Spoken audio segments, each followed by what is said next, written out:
જય શ્રી કૃષ્ણ. રાધે રાધે. રાધે સત્સંગમાં સત્સંગનું રસપાન કરતા બધા જ આત્મીયજનો, શ્રી વલ્લભની પ્રેરણાથી પ્રેરાઈને રાધે સત્સંગમાં આજે આપણે જાપીજીનો ભાવ શું છે, એના નિયમો શું છે તે વિશે જોઈએ. પરંતુ તે પહેલા આપે જો રાધે સત્સંગ ચેનલને સબસ્ક્રાઇબ ન કરી હોય તો સબસ્ક્રાઇબ કરશો, જેથી નિત્ય સત્સંગની જાણ આપને થઈ શકે.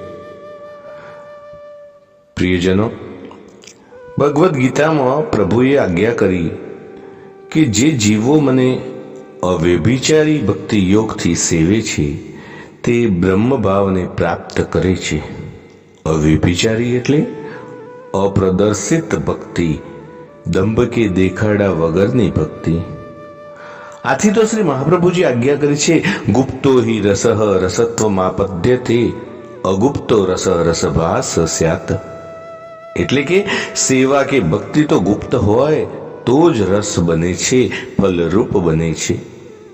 અને જ્યારે આ ભાવ સાથે આપના શ્રી ઠાકોરજીને બહાર પધરાવવાની જરૂરત ઊભી થાય ત્યારે આપણે આ ભાવ સાથે જાપીજીમાં પધરાવવામાં આવે છે.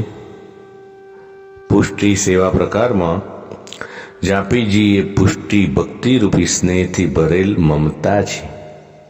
ભાવ, તાપ અને સ્નેહયુક્ત સેવા કરનારા માટે પ્રભુને આવા ભક્તનો ખોરો સૌથી વધુ ગમે છે.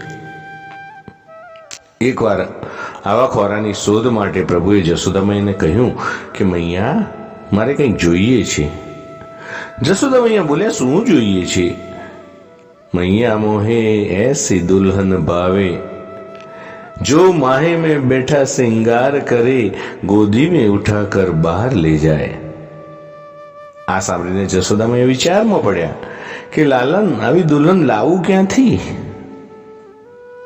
પરંતુ પ્રભુનો આ મનોરથ 4500 વર્ષ પછી શ્રી મહાપ્રભુજીએ કર્યો. કેવી રીતે? જીવને બ્રહ્મ સંબંધ આપીને.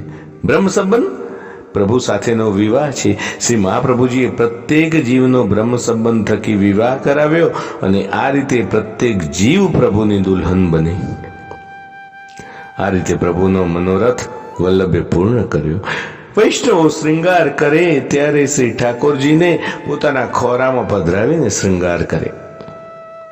વૈષ્ણવ બહાર જાય ત્યારે શ્રી ઠાકોરજીના જાપીજી હાથમાં લઈને બહાર જાય.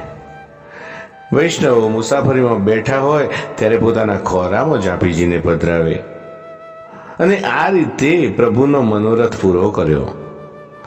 પ્રિયજનો, આવા આ જાપીજીનું સ્વરૂપ આપણે જોઈએ કે જાપીજીનો પ્રાચીન પ્રકાર ભગવત સુખનો વિચાર કરીને નેતરથી તૈયાર કરવામાં આવતી હતી. તેમ છતાં માર્ગીય પરંપરા અને ભગવત સુખનો વિચાર કરી એમાં જરૂરી સુધારા વધારા થયા. નેતરથી તૈયાર થયેલ જાપીજીને કંતાન, સાટીન કે રેશમી વસ્ત્રથી મઢી લેવામાં આવે. અંદર બટવો તેમજ જારીજી પધરાવવા માટે અલગ અલગ વ્યવસ્થા હોવી જોઈએ.